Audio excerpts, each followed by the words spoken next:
سامعین کرام، ہم بڑھتے ہیں اگلے خط کی طرف۔ یہ خط 8 دسمبر 1972 کو لکھا گیا۔ 129 سر سید ہال، کنول۔ آج کا دن بھی کتنا مبارک تھا کہ ہاسٹل میں بیٹھے بیٹھے ہی تمہارے درشن ہو گئے۔ تمہاری فوج کے سارے سپاہی تمہارے جلوں میں تھے، صرف شاہدہ نہ تھی، شاید انجینئر کے چرنوں میں بیٹھی مستقبل کے حسین نقشے بنا رہی ہوگی۔ یونیورسٹی بند ہو تو بچہ لوگ یوں ہی کیا کرتے ہیں۔ یوں تو اشرف بہت کمگور سخت سا آدمی لگتا ہے، مگر شاہدہ بھی آخر راجپوتنی ہے، پیار اور جنگ دونوں میں یکتا۔ بھلا اس سے کون جیت سکتا ہے؟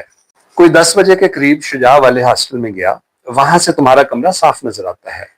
اس وقت تم سبیحہ کے ساتھ ہاسٹل کے سامنے سائیکل چلانے میں لگی تھی۔ پتا ہے، میں نے تمہیں دوربین سے دیکھا تھا۔ یہاں ایک لڑکے کے پاس بڑی نفیس دوربین ہے جو ہمہ وقت کسی نہ کسی لڑکے کی آنکھ پر ہوتی ہے۔ چھٹی والے دن لڑکیاں نہاتی دھوتی ہیں، کپڑے بدلتی ہیں، اور یار لوگ دوربین سے یہ کارروائیاں دیکھ کر اپنی دل پشوری کرتے ہیں۔ اندازہ کرو کتنی طاقتور دوربین ہے۔ مجھے تمہارے کمرے میں سامنے والے دروازے کی بائیں جانب بجلی کے بٹن سے ذرا اوپر کسی بچے کی تصویر صاف دکھائی دے رہی تھی۔ اسٹڈی ٹیبل پر کتابیں سجی تھیں، قریب ہی کسی عورت کی فریم لگی فوٹو تھی، غالباً تمہاری بڑی بہن کی، اور وہاں پھولوں کا ایک گلدستہ بھی گلاس میں لگا تھا۔ باہر بالکنی میں ٹیبل پر استری کھڑی تھی اور ساتھ ہی استری کیے ہوئے جوڑے ترتیب سے لگے تھے۔ کیوں تھا نا سب کچھ۔ تم سے 5ویں نمبر والے کمرے کی لڑکی کپڑے بدل رہی۔ تھوڑا سا میں یہاں سے حذف کر دوں گا کیونکہ میں مناسب نہیں سمجھتا کچھ چیزوں کو اس طرح سے پڑھنا۔ شجاع والی ونگ میں تمہارے بہت سے نام لیوا بستے ہیں، گھٹیک بھی اور تمہارا وہ سٹنٹ مین بھی، جو پتھرائی ہوئی آنکھوں سے ہمیشہ تمہارا تعاقب کرتا رہتا ہے۔ خرم نے کب واپس آنا ہے؟ ویسے پوچھنا فضول ہی ہے کہ وہ جاتے کم اور آتے زیادہ ہیں۔ افسری بھی کیا نعمت ہے، ہر ہفتے 10 دن کے سرکاری دورے پر لاہور آ جاتے ہیں، اور جب دور ہوں ہر شام بنام سرکار تمہیں ٹرنک کال ہوتی ہے۔ بحیرہ عرب کے دیبل والے ساحل سے ہمسا غریب تو سالوں نہ لوٹ سکے۔ میری جان، فاصلے صرف غربت کے ہیں، دولت تو زمین کی تنابیں کھینچ لیتی ہے۔ ہم تمہارے قریب رہ کر بھی دیکھنے کو ترستے ہیں، اور وہ ساحل دیبل پر ہوتے ہوئے بھی کتنے قریب۔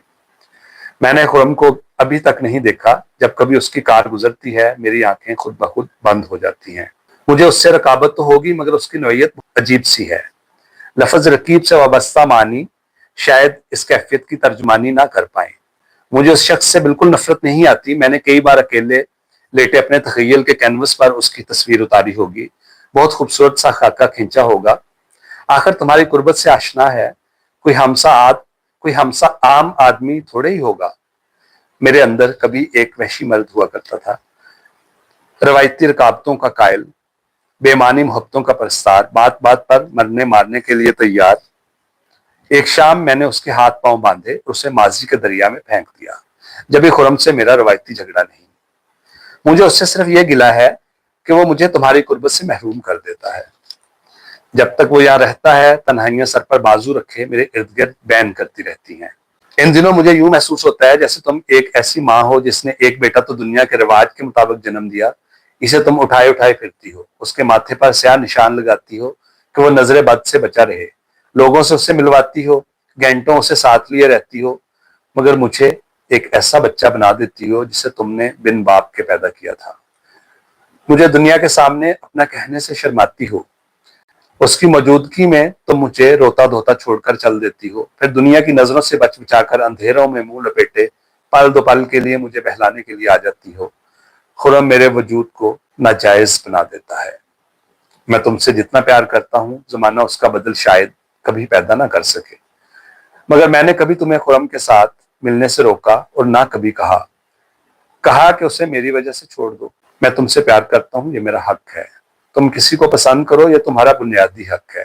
خرم اس قدیم دنیا کا باسی ہے جو صرف اپنا حق تسلیم کرتی ہے، جہاں دوسروں کو اپنی چھوٹی سی خواہشات پر قربان کر دینا ثواب سمجھا جاتا ہے، جہاں عورت کو ذاتی زمین کی طرح استعمال کیا جاتا ہے۔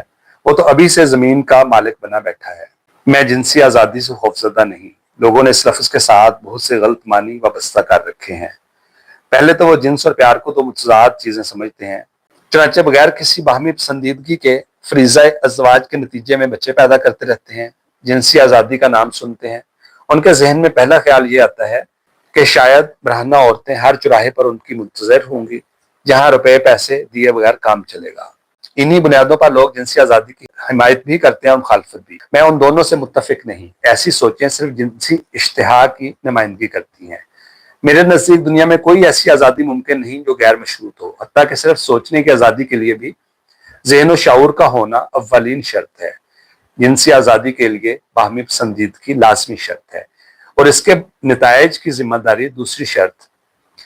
ہمارے یہاں جنس صرف نتائج سے وابستہ ہے، جبھی یہاں شدید گھٹن کا عالم ہے۔ زندگی کے سمندر کا احاطہ ممکن نہیں۔ انسان اپنے زندہ لمحات کو زیادہ سے زیادہ حسین بنانے کا خواہش مند رہتا ہے۔ وہ زندگی کا دامن رنگ و بو سے بھر دینا چاہتا ہے۔ ذرا سوچو تو، آج 1972 ہے۔ آج سے صرف 100 سال پہلے انہی جگہوں پر کوئی لوگ بستے ہوں گے، ان کے بھی مسائل ہوئے ہوں گے، بہت سو نے ایک دوسرے کو چاہا بھی ہوگا، ہماری طرح چھپ چھپ کر ملے بھی ہوں گے۔ آج تہہ خاک ہیں، کوئی نہیں جانتا وہ کون لوگ تھے۔ میں نے اکثر یونیورسٹی کے حسین برآمدوں میں بیٹھ کر ان لوگوں کے متعلق سوچا ہے۔ یقین جانو 2072 سن 2072 بھی آئے گا۔ ٹھیک آج کے دن انہی جگہوں پر جانے کون لوگ کھڑے ہوں گے، ان کے بھی مسائل ہوں گے، باہمی پیار محبت کے تذکرے ہوں گے، اور ہم سب کو کوئی اسی طرح نہ جانتا ہوگا جیسے آج ہم اگلوں سے واقف نہیں ہیں۔ اس وقت ہم تہہ خاک ہوں گے۔